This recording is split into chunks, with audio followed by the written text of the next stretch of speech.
So in our last episode, we talked about being an observer, being able to stop and just take it all in, whether it's something new or something we've seen a million times before. But how do we do that? I think today's stranger reminds us with two simple words: being present.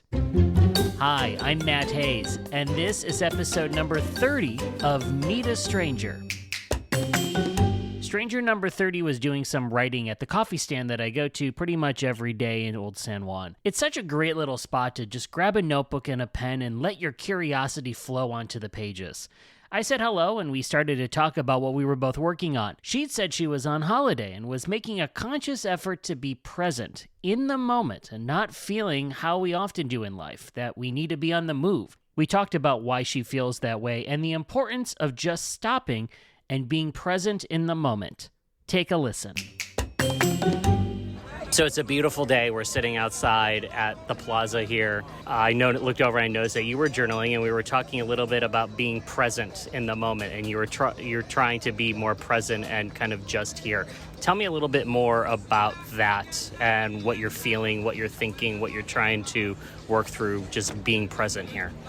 Well, I think it comes with being taught by society that you always need to be producing or, making something happen or just continuing to provide something, right? Instead of just being able to sit and truly experience it, like smell the smells, feel the air, take everything in. And I think that we're just programmed in a different way, or we're taught to feel the need to continue to be doing something. Right. And so I think it's really important to be able to sit back and take it all in. And for me, I have these 5 days in Puerto Rico, and I've been in the same location, walking distance from where I'm staying, and it's been really great. It's really beautiful, but I feel like I need to be doing something more. I feel like I'm wasting time, and I feel all of these things, but in reality, it's great to just be here, and I need to really reel it back in and say, my body needs the rest, and I need to enjoy the sun, and I need to feel the breeze, and I really need to pay attention to the things that are happening around me. And it's not about what I need to do, it's just about needing to be.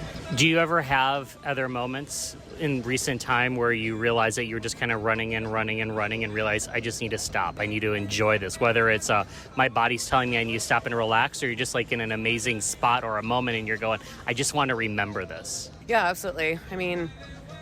I've been going. I went to Europe in November around Thanksgiving, and so ever since then I've been going. And I think that at this point I'm really trying to stop and think and be present, but also I have many moments in my life where I'm just grateful to be disconnected from my phone, not have my phone on me, really take in exactly where I'm at. But I think it comes with a different element, right? Like going out into a different country and traveling, you want to try and experience as much as possible, Who knows when you're going to come back, if you're ever going to get this opportunity again.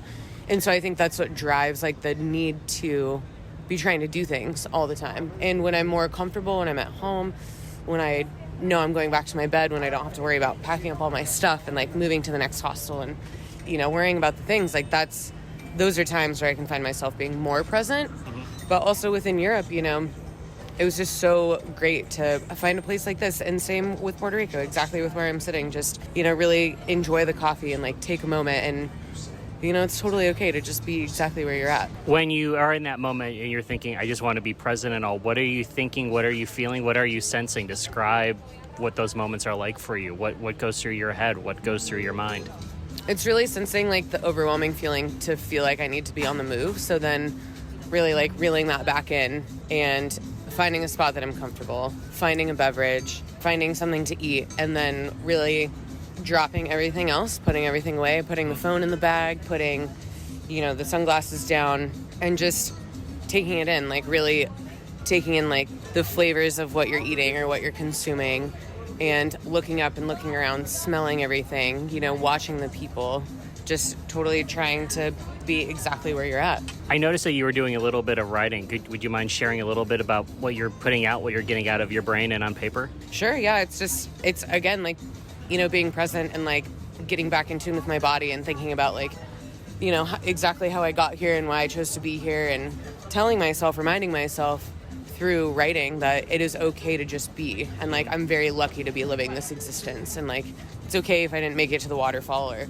over to Rincon or to a different part of the island. It's totally okay to just absolutely be right here. Right. And, like sometimes I just need to work it out of my brain, and then that allows for the rest of my body to follow suit. No, I get that, because so much our body is always trying to tell us something so often, and you have to take that moment, get it out there, whether it's physically say it or write it or something, but that energy is inside of you. It has to come out in some way, shape, or form. Yeah, exactly. And that's exactly what writing does for me. It just really allows me to alleviate that energy, and then all of the thoughts, everything that I'm feeling in my brain that is giving my body the signal to need to go is out, and then I can just be. We're talking about this kind of, we're always thinking we have to be doing stuff, we have to be doing stuff, we have to be doing stuff all the time. Why do you think that is? Why do you feel that pressure to constantly be having to be doing something?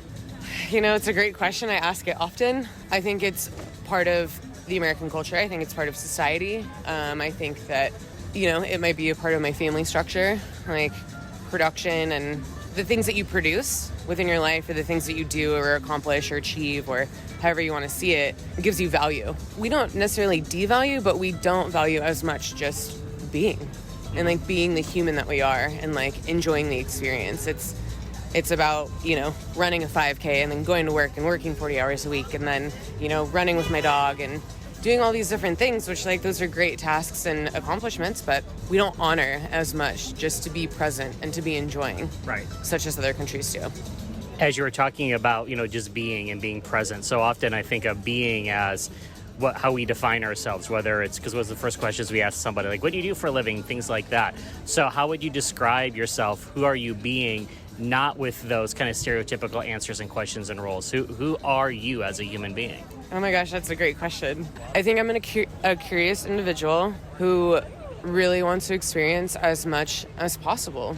I'm lucky that I love what I do for work, which that's not the answer to this question, but despite that, and despite like finding such a great balance with my work life, like the other part of it is truly, I want to see everything I can see. I want to do everything I can do. I want to taste everything I can taste.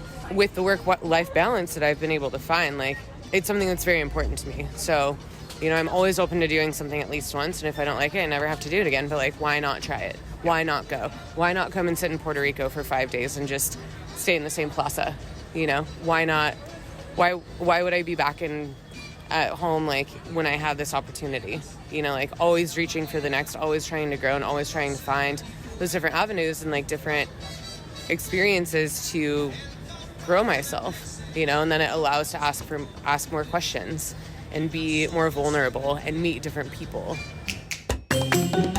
I love that. Not needing to do, but just being. We're so busy always looking ahead, looking at what we have to do on our calendar, looking at what society tells us we need to do because of our commitments and what life just says we have to do. But what if we can come back to the present moment and just be still? What could happen?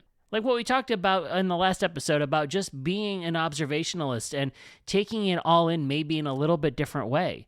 What messages or answers or ideas could come from us just being in that moment? What inside of our brain and in our heart is just begging to be unlocked, and maybe just taking that minute to just be still, to be present, can help us listen and hear that.